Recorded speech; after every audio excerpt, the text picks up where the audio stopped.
Join us for a review of the all-new Ford Kuga, the all-new Ford Escape. Let's go!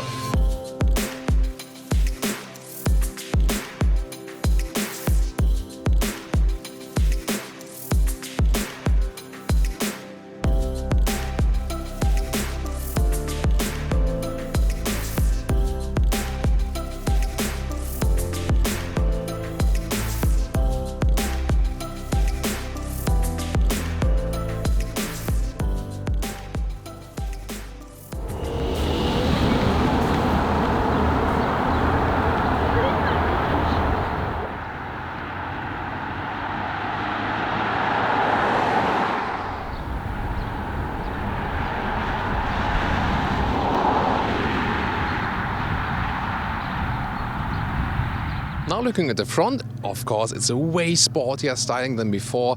It almost reminds a little bit of Porsche design, with very round floating lines and so on. A big front grille. This one is the Vignale version, so this is the high luxury top trim level, which is, at the end of the day, then double the price in the base version most of the time.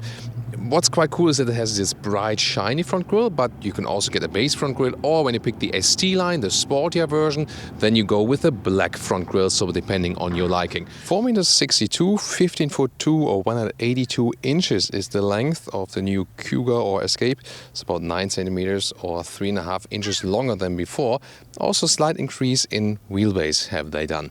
Also 17 to 20 inch wheels maximum. These are indeed the maximum 20-inch wheels. Of course, comfort-wise, we cannot expect too much from that. It would be a better compromise to go for smaller wheels if you want a better compromise between this look and also still some riding comfort. Here the Vignale version again has a special badge and also this chrome-style lower indicator right there. So definitely the elegant experience, but of course you'll also be fine with the other trim levels. In the rear we can see that the tail lamps are now more horizontal and also have this 3D sculpturing right there, so a little bit more modern than before. In the lower end, again, the Vignale contrast. Well, this white color here today, it also looks pretty cool as long as it's clean. That's the thing with white cars, definitely. Today, and the most interesting model is the 2.5 liter petrol engine, which is mated with an electric motor, so it's the plug-in hybrid, front-wheel drive, 225 horsepower system output, 9.2 seconds is the acceleration figure, battery size 14.4 kilowatt hours, 50 kilometers or 30 miles all electric range. Well, in the front left driver's side, here you can open the electric charging plug-in function. Here is also illuminated, very nice. AC, of course, and we do not have the exact figure here, kilowatt figure, at the time we shoot this review, but even with a normal household plug, it would already charge fully in about 4 hours.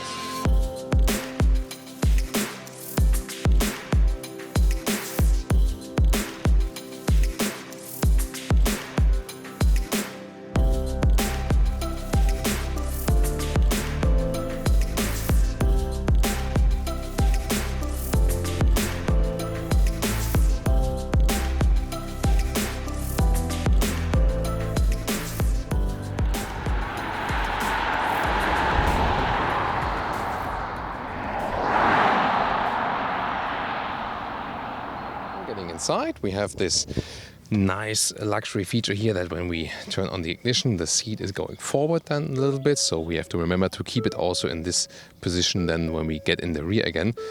Only thing is here when this car is always complaining sound-wise, also when you, for example, leave the light on or something and you get these sounds and so on. Overall, the seating position here, as for the head clearance, no problem, 1.86 or 6'1". This is the version with panoramic roof, but it still works for tall people. Interior overview is again pretty much straightforward.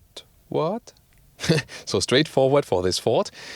That means everything is easy to control. The build quality is, so to say, okay, not top notch, but again, here, soft touch here on the top part.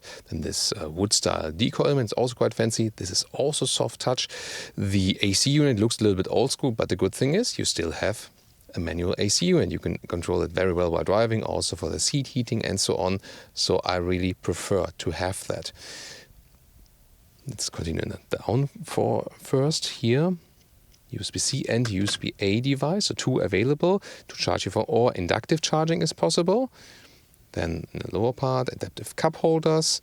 And this shifting lever here is quite interesting. It's not a lever, it's this turning gear selector. And we know that, for example, from Jaguar Land Rover, L for more recuperation mode, D for normal driving mode, and neutral, and R for reverse. And we now already hear the electric sound. And cool is when you're, for example, in D, and then when Jonas focuses on this one here now, on the ring. So when I open the door, magic, the car automatically puts it in P, but not only in an electric way, but really turning this ring here. Infotainment screen, 8-inch. Usually it always comes with that. Most markets directly get it standard, but the GPS then is optional. Here there's the Apple CarPlay view, and we have the, it's an old school discotheque style, but in the vocal version. It's actually quite nice from this B&O sound system. I heard clearer ones yet, but of course it's worth the upgrade if you're a music lover. We can also test it with another song. Let's see. Yeah, has a quite good surround sound indeed. Yeah, because you hear that there's a top speaker behind it, so that's actually quite cool. Bass is still analog, optional than 12.3-inch digital instruments here for the Kuga or for the Escape. And you can see on the left side the normal speed. In the middle part you can change some things around then, so you have the possibilities there. Like here, select screens, for example, whatever you want to have there. And on the right side, actually, this would be then the power meter for the plug-in hybrid version, where you can also see like the recuperation and so on. And in the lower part, you can see we depleted half of the battery now. And also to install some child seats. Yeah, we also have the children background screaming at the moment. So here with the knees, it does directly fit. I would have imagined maybe with the longer wheelbase that we have a little bit more leg room, but it's still okay for 4 tall adults. But you see, when you put the seat a little bit higher, it's a little bit more relaxing than for the rear passengers. But again, it's very well optimized for children here. Although I do also fit here, headroom still remains. So what about the trunk? You can also open it here with this foot kick opening mechanism if you have picked that option. So one kick and then it opens. So about 435 liters with the normal Kuga or with the Escape. Here you lose 30 liters with the PHEV, but I think you can live with that. You can even have some more space here underneath to store your cables and stuff.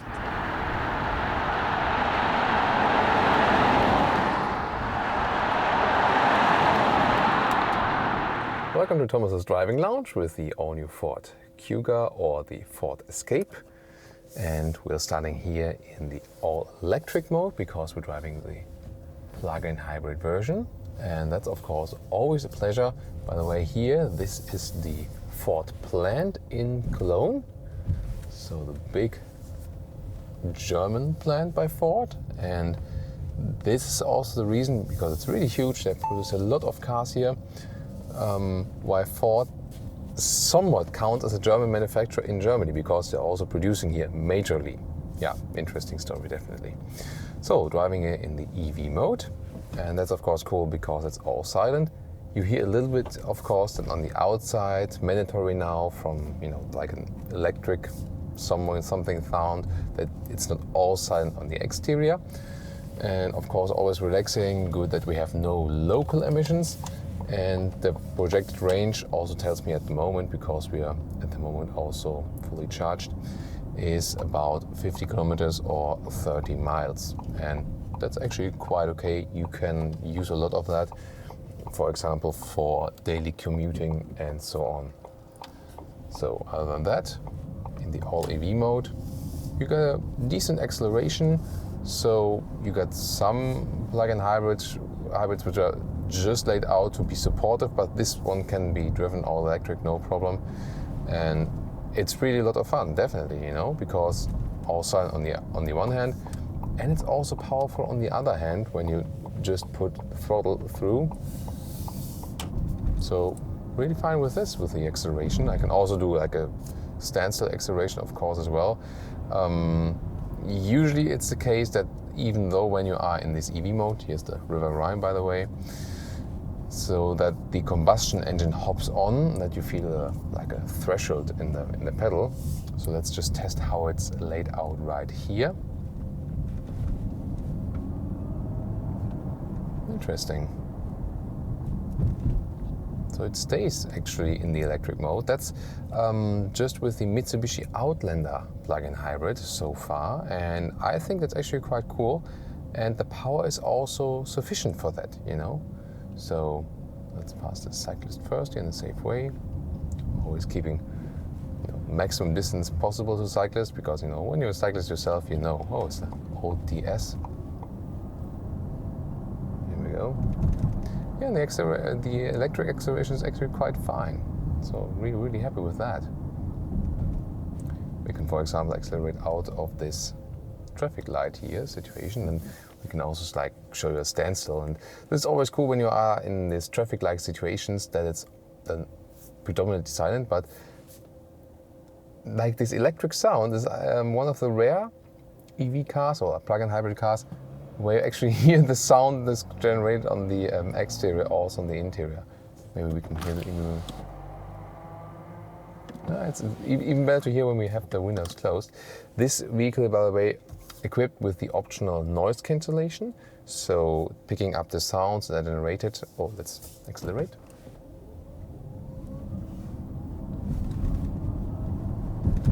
Plop, that's 50 kilometers an hour. So you see, it's not like an explosion, but it's definitely quite reasonable. And again, I found it quite cool that it actually stays in the electric mode. If you want to change that, you can do that anytime, with this drive mode selector here. So you have all electric driving, then there's EV later, that EV charge is being left for later, for like an emission zone that might, occur at some point. Or you can also charge it, then the combustion engine hops on and charges the battery, that's possible. Or you put it to the so-called Auto EV, normal operation mode, then the car is deciding on its own what to do. So that can be like this, when we're not accelerating hard, that we just stay in the all-electric mode. And, that's then also fine for the car. But here then in this mode, when I would just jump the throttle, then the combustion engine gets active and is using both powers. Just EV driving, by the way, is limited to a speed of 135 kilometers an hour. So that's like 80 miles an hour, something like that. Should be, yeah, approximately like that. So you can always drive in the auto mode, of course, or you want to be like in the EV mode and want to, use most electric power as possible and then recharge again. I think it really depends on your driving profile what makes more sense. Well, about the all-new Kuga or Escape in general, you definitely still feel a resemblance to the outgoing model, so you feel it's not like a completely different car. It has grown a little bit in size, but that's not so significantly notable. It's a little bit cleaner from the layout, you have a good overview. From the sporty exterior, you would think maybe the overview is worse or you feel cramped inside, but that's actually not the case. So, what you might think, just from the visual perception there in this case, is actually not true. And it's actually very easy to ease this car around. It's not too big, has still like this good compromise size. We talked about earlier, we're driving the Vignale version, and this one here is also equipped with the optional 20-inch wheels, which look amazing, of course. But the thing is, the ride gets a little bit stiff by that. So if the riding comfort is something to your concern, then I would not go for the 20-inch wheels. Again, they look amazing, but you do feel like when you're going through some bumps, it almost feels like we would have a sport suspension or so, but it's not the case for this vehicle and not for this trim level. So always have to think about what's your major objective then when buying this vehicle. I would definitely not go for the 20-inch wheels. Head-up display, taking a look at that. It's not that helpful as it would be directly projected into the windscreen with this separate layer. That's of course like a cost-saving method. Then again, it's good to have that one, than having nothing. So here also in this automatic driving mode, of course, we can use this EV driving, standing still, then of course everything is silent again and no emissions. And that's also where we know what the plug-in hybrids are made for, definitely. As for the noise cancelling technology, so far it has been quite silent in here. We'll also now first want to show some city driving and stuff. Let's also head out to the motorway very soon to show some higher speed and also how the noise insulation performs there. I can just say really enjoying driving this one all silent, all electric, and again it's really powerful enough to drive only on that.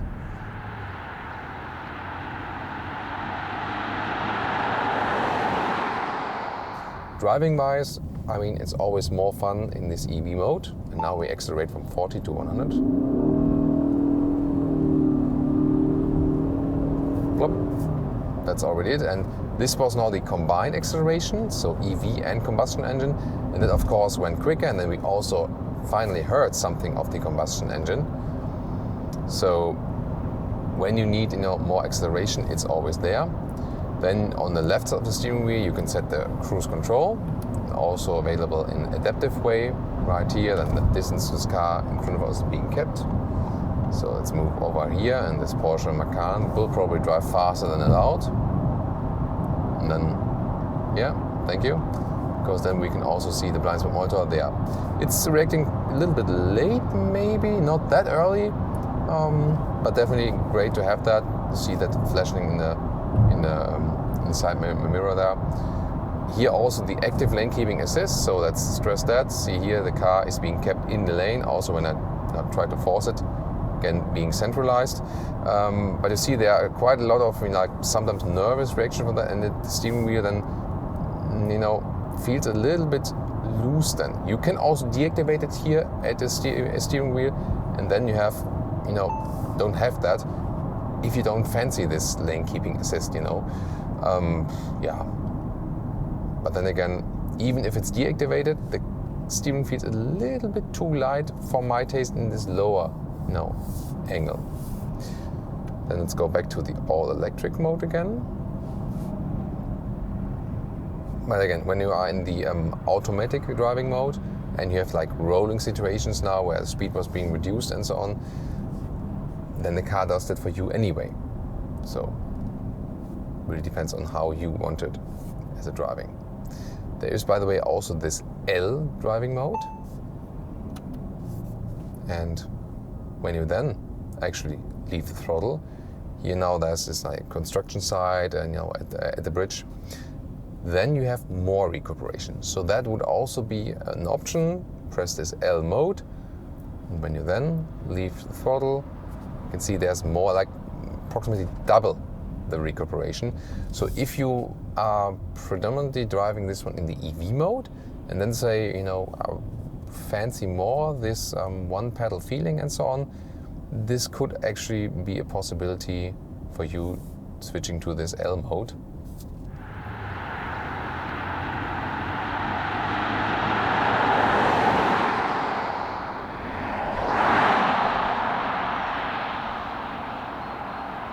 And now to our conclusion for today with the all-new Ford Kuga, with the all-new Ford Escape. Well, on the exterior, definitely a sportier styling than before. Almost looks like this SUV coupe-ish. And does it hold it also in driving? Yes, indeed, it is a little sportier ride than before. The stiffness of the chassis has also been improved, and especially here with the plug-in hybrid version, it's a lot of fun to drive. With 20-inch wheels, of course, a little bit too stiff in the ride. You have to pay attention to that when ordering the car. But especially as the plug-in hybrid version, the EV driving is quite efficient. It also is a lot of fun, actually. You have enough power, you can drive all electric. The question is, do you have the charging infrastructure at home or at work, or both in the best case? Then it really makes sense for you also. Financially, depends on governmental benefits and also on the long-term usage of the vehicle. But definitely, probably the most interesting version. There will also be the mild hybrids and also the inbuilt hybrids. So a lot of hybridization at the new Ford models, definitely. So the styling, definitely pretty sporty, different than the predecessor, but I overall like it. On the interior, the build quality has been upgraded, although it's definitely not best in segment. That's not where Ford really puts the focus on. The riding, again, is pretty decent. Would have wished a little bit more feeling in the steering wheel, and I think the best thing about this car is the noise insulation with this active noise cancelling system. It is somehow a different feeling than the physical noise insulation that manufacturers put a lot of effort in. Here it's a different approach. It definitely feels different on the inside. You probably got to test it yourself if it's fine to you. To us, it was actually quite fine. Then the Vignale version we had here today, this top trim level is of course not a good price-performance ratio. Then the vehicle is about 51K, and that's of course too expensive for a Ford Kuga or for a Ford Escape. This car really makes sense when it's at a good price-performance ratio, 25K entry level, maybe some equipment in it at lowest trim level or middle trim level. Then it really makes sense when you get a like 30,000 euro or dollar car, and then it also again plays out this good price-performance ratio. That's also why this car has been so successful in the predecessor. So, what do you think here about our driving today? Please give us your feedback. Also tune into some of the competitor cars. We'll link them in the video description or in the pinned comment.